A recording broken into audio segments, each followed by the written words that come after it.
Minyak kemasan non-subsidi, kecap, bumbu dapur kemasan, bahkan sampai sabun, deterjen menjadi barang yang kena kenaikan PPN menjadi 12%. Lalu barang apa saja yang tidak kena kenaikan PPN?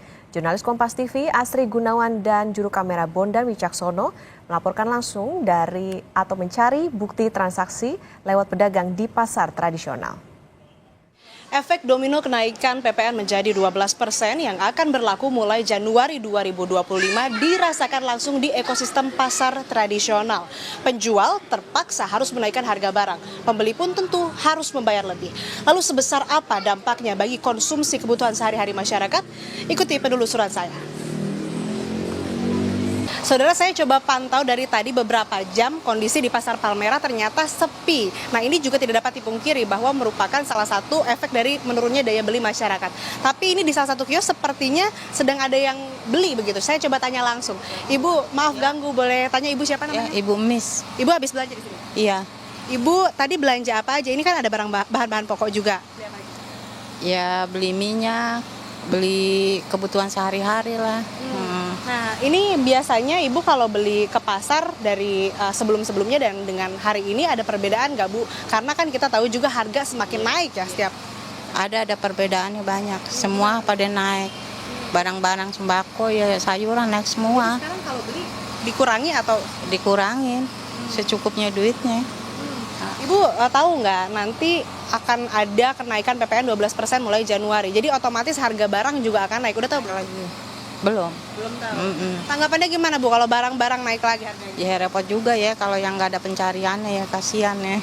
Jadi belanja-belanja dikurangin lah, bisa ngatur pengeluaran sama pendapatan ya. Oke Bu, tadi udah belanja berarti ya Bu? Udah. Oke, makasih Ibu. Semoga juga harga yang nanti ditawarkan ataupun kenaikan PPN juga memihak kepada masyarakat. Kalau bisa diturunin, jangan naik terus, kesian rakyat kecil udah nyari uang susah kan. Iya. Terima kasih ya Ibu untuk waktunya. Iya Pak. Saya coba tanya langsung ke pedagang, kira-kira barang apa saja yang terkena PPN dan nanti harganya ikut naik kalau PPN naik pada bulan Januari. Bapak, maaf ganggu, mau tanya Pak, dengan Bapak siapa? Bapak Coki. Pak Coki, ini barang-barang yang Bapak jual, ini sebetulnya yang harganya akan naik karena kena PPN apa aja? Ini barang sih sebenarnya kena PPN semuanya. Ini yang ini semuanya kena ya kan. Yang nggak kena cuman beras, gula, sama satu lagi. Ini garam nih gratis nih, nggak kena pajak. Berarti yang nggak kena PPN cuman garam, gula, dan beras. Ada bukti pembayaran gitu nggak sih Pak kalau misalkan Bapak tuh bayar PPN-nya untuk barang-barang yang lain? Iya, boleh. Jadi kalau transaksi itu saya bayar PPN langsung ke produsen. Misalnya saya belanja 2 juta terus dikenain PPN 11%, ya kan kemarin tuh.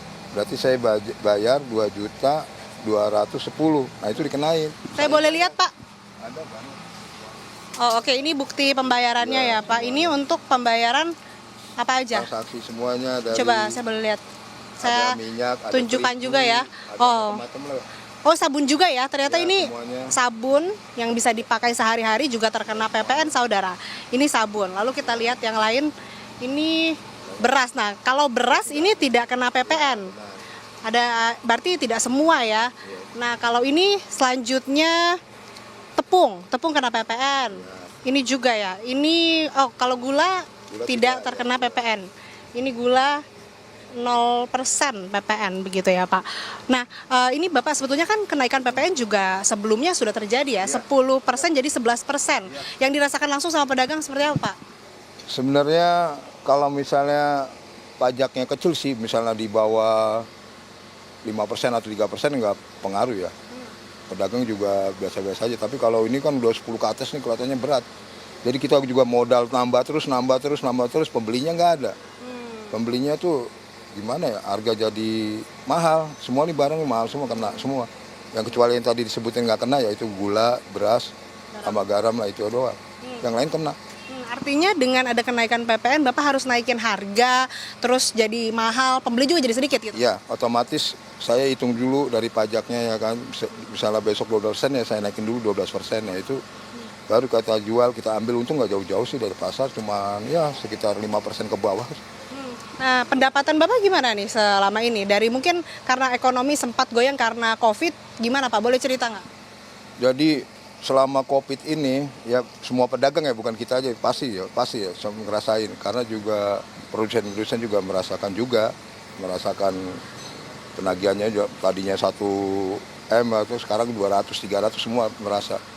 Ya karena ditambah lagi pajak makin naiknya makin sepi, pendapatan kita cuman ini standar masih 25%, 30% lah. Biasanya omset kita kan misalnya 60, atau misalnya kita mendapat nih 3 juta atau 4 juta, 5 juta, sekarang ya tinggal seperempatnya doang. Tinggal seperempatnya, cukup drastis ya Pak? Belum ada setengahnya. Cukup turun juga. Ini kondisinya dari COVID tahun 2020 atau dari tahun berapa? Kalau COVID pertama, kedua masih ada sisa-sisa uang orang kali ya. Tapi pas sudah ketiga mau terakhir sampai sekarang ini nggak ada.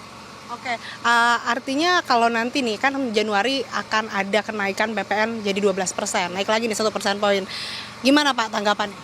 Ya semakin sepi, semakin UKM semakin merosot, makin nggak bisa berjalan. Pedagang-pedagang misalnya di pinggir-pinggir jalan, nasi goreng atau apapun tuh, karena bahannya udah naik begini, mau jual ke berapa ke masyarakat. Dan bahan-bahan yang kena PPN juga ini bisa ditunjukkan Pak, ini ya, minyak goreng. Yang saya sebutin itu aja tadi. Minyak goreng, bumbu dapur. Kecap apa segala macam, itu santan apa semuanya kena, ini juga teh juga semuanya. Bahkan sabun mandi, sabun cair Ini juga ini semuanya. Oh, semuanya kena. Harapannya Pak sebagai pedagang dengan kondisi perekonomian yang sudah tidak stabil bahkan dari COVID begitu ya Pak. Apa harapan dari Bapak untuk pemerintah, atau mungkin Bapak ingin ditunda dulu lah kenaikan PPN ini atau gimana? Sebaiknya ditunda, dan sebaiknya lagi ya kita sebagai pedagang itu pajak sembako atau makanan jenis gini nih bahan-bahan untuk sembako ini, untuk UKM nih, kalau bisa pajaknya jangan unsur tinggi, bedain dong sama yang lain gitu. Misalnya untuk ini kan kita pangan ya, sandangnya atau apanya nggak apa-apa, dan ini juga barang-barang dari luar negeri mau naikin tinggi-tinggi nggak masalah, mau 12% kayak 20%, pembelinya kan orang berduit. Kali ini kan untuk rakyat kita, UKM doang semuanya.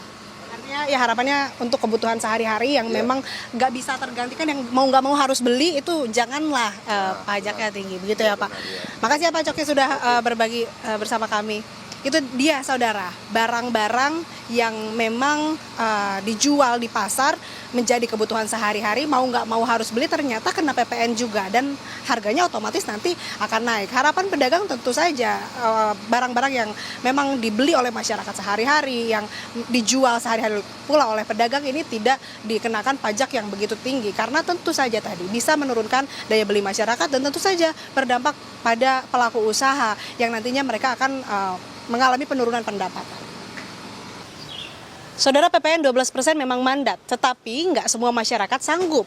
Negara memang butuh biaya untuk program prioritas. Tetapi ingat, daya beli masyarakat kelas menengah juga sedang tidak baik-baik saja. Asri Gunawan, Bondan Wicaksono, Kompas TV, Jakarta.